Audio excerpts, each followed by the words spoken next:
देश के गृह मंत्री अमित शाह की सीधी तस्वीरें आ रही हैं, आपको लेकर चलते संबोधित कर।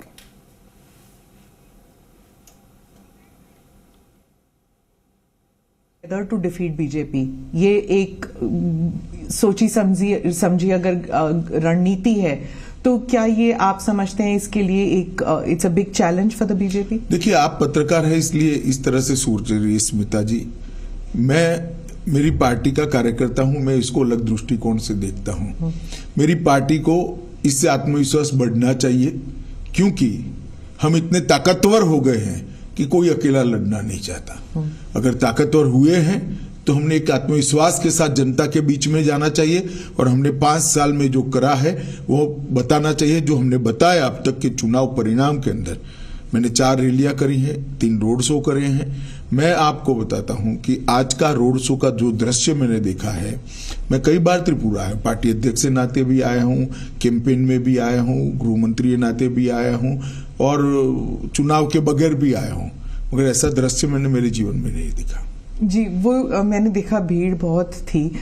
लेकिन जो त्रिपुरा के जो लोग हैं वो अक्सर कहते हैं कि जो लोगों की जो सोच है वो सेंटर लेफ्ट है ज्यादातर। लेकिन पिछले इलेक्शन में आपने चलो पलटाई का जो नारा दिया था, उसके बाद क्या आपको लगता है कि विश्वास अभी भी लोगों का आपकी पार्टी पर है? देखिए, चलो पलटाई का नारा आप सरसरी तौर पर देख रहे हैं। हमने सरकार बदलने के लिए चलो पलटाई नहीं कहा था, मुख्यमंत्री बदलने के लिए चलो पलटाई नहीं कहा था, या पार्टी इन पावर बदलने के लिए चलो पलटाई नहीं किया। हमने चलो पलटाई का नारा त्रिपुरा की स्थिति बदलने के लिए दिया था और आज हमने स्थिति को बदला है। जैसे मैं आपको बताता हूं, आमतौर पर सरकारी कर्मचारियों के लिए वामपंथी दलों से बहुत सारी अपेक्षाएं होती हैं। यहां पर कई सालों से वामपंथी दल सरकार में था, 5वां पे कमीशन इनको तनख्वाह में दिया जाता था। हमने आने के बाद 7वीं पे कमीशन को देने का काम किया और बजट भी अच्छे करे हैं, फिस्कल डेफिसिट बढ़ाए बगैर, तो रेवेन्यू जनरेट होगी।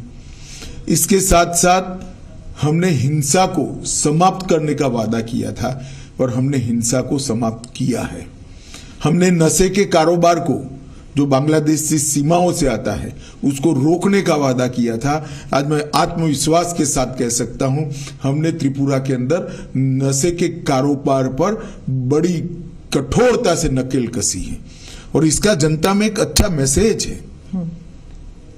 और हम इस बार नारा लेकर आए हैं, त्रिपुरा शांत हो चुका है, त्रिपुरा में अब वायलेंस नहीं है, अब त्रिपुरा को समृद्ध बनाने का समय आया है। मोदी जी और माणिक शाह की ये डबल इंजन की सरकार ने वो वादे को पूरा करने के लिए भी अब तक बहुत कुछ किया है। पहले विप्लव देव जी ने किया, अब माणिक शाह जी कर रहे हैं और मोदी जी का जो केंद्र से गरीब कल्याण का थ्रस्ट है वो गांव तक परकोलेट हुआ है। माणिक जी और विप्लव जी को आपने जो चेंज किया, उससे एक इमेज भी जाता है कि कंट्रोल सब दिल्ली से होता है।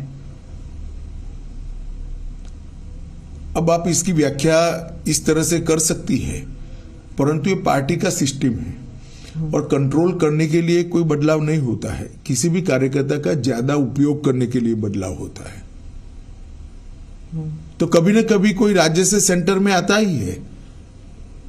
आज हमने विप्लव देव जी को राज्यसभा का मेंबर बनाया है, हरियाणा जैसे महत्वपूर्ण राज्य का प्रभारी बनाया है जो दिल्ली के मुहाने पर है, और इसके साथ साथ राष्ट्रीय मंत्री भी बनाया है।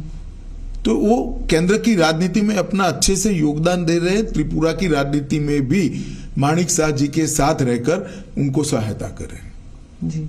तो इसको कोई इस प्रकार के दृष्टिकोण से देखने की जरूरत नहीं है। अखिल भारतीय पार्टियों को जब राष्ट्रीय स्तर पर कार्यकर्ताओं की जरूरत होती है तो स्वाभाविक रूप से कार्यकर्ता को सेंटर पॉलिटिक्स में ले जाते हैं। मैं मानता हूं ये प्रमोशन है, इसको और कोई दृष्टि से नहीं देखना जी। प्रद्युत जी जो है वो तिपरा मोथा की तरफ से वो बहुत किंग मेकर जैसे उनका इमेज बन गया है कि अगर हंग असेंबली होते हैं तो वो किंग मेकर बनेंगे। मीडिया भी उनकी तरफ क्यूरियोसिटी। हंग बननी ही नहीं है, फिर क्या है कोई इस विषय का चर्चा करे। हंग नहीं बननी है, पूर्ण बहुमत के साथ भारतीय जनता पार्टी की सरकार काउंटिंग के दिन आप देख लीजिएगा 12 बजे के पहले क्योंकि यहाँ कॉन्स्टिट्यूएंसियां छोटी हैं, 12 बजे के पहले पूर्ण बहुमत से भारतीय जनता पार्टी की सरकार बन जाएगी। उत्तर पूर्वी राज्यों में 2 और राज्यों में चुनाव हो रहे हैं, आपके हिसाब से उन दोनों राज्यों में भी क्या ऐसे मुद्दे हैं जो आपको what you think is important? देखिए, समग्र उत्तर पूर्व के अंदर नरेंद्र मोदी जी के प्रधानमंत्री बनने के बाद हमने उत्तर पूर्व को बदलने के लिए बहुत कुछ किया है। सबसे पहले उत्तर पूर्व के अंदर आज शांति है। कई सारे उग्रवादी संगठन थे, कई सारे उग्रवादी संगठनों के साथ हमने समझौता किया है। बोडोलैंड का समझौता हुआ, आरबी जनजातियों के साथ समझौता हो गया हमारा। यहां पर त्रिपुरा में ब्रू और रियांग अमानवीय तरीके से 40,000 परिवार 25 साल से ज्यादा समय से रहते थे, उनको सेटल कर बसाया गया। यहां पर भी NLFT के साथ समझौता किया गया। लगभग 8,000 से ज्यादा आर्म्ड कैडरों ने आत्मसमर्पण कर मेन स्ट्रीम में आना पसंद किया है। तो जो उत्तर पूर्व को पहले ब्लॉकेड, बम धमाके, इंसर्जेंसी के लिए जाना जाता था, आज इसकी जगह वहां रोड बन रहे हैं, सभी राज्यों में रेल पहुंचने को आई है, सभी राज्यों में एयरपोर्ट्स दिए गए हैं। जहां एक एयरपोर्ट था वहां त्रिपुरा जैसे राज्य में दूसरा भी हम बना रहे हैं। तो ढेर सारा विकास का काम नॉर्थ ईस्ट को इससे विकास से युक्त बनाने का काम प्रधानमंत्री जी ने कहा है। और 8 साल के कम समय के अंतराल में प्रधानमंत्री जी स्वयं 51 बार नॉर्थ ईस्ट आए, 51 टाइम। आजादी से अब तक किसी भी प्रधानमंत्री की फ्रीक्वेंसी नहीं रही है। और हर 15 दिन में एक केंद्रीय मंत्री को कंपलसरी यहां आना है। इसके साथ साथ कोरोना के समय से जो परंपरा शुरू हुई है फ्री चावल देने की, सबसे ज्यादा फायदा अगर किसी एक क्षेत्र को प्रतिशत आबादी के प्रतिशत में हुआ है तो नॉर्थ ईस्ट के अंदर हुआ है। और आज नॉर्थ ईस्ट के गरीब को यह मालूम पड़ गया है कि मेरे घर को कंप्लीट करने का काम नरेंद्र मोदी जी ने किया है।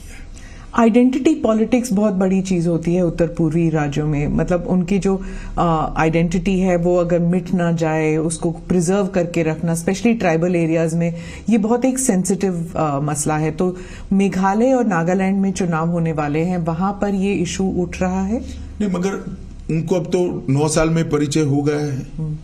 मीडिया जो हमारे लिए अफवाहें फैलाता था कि हम आएंगे तो आपकी आइडेंटिटी चली जाएगी, आपकी भाषाएं चली जाएगी, उल्टा मोदी जी के आने के बाद लोकल लैंग्वेजेस और स्ट्रेंथी हो गई और मजबूत हो गई। अब प्राथमिक शिक्षा स्थानीय भाषाओं में होने लगी है।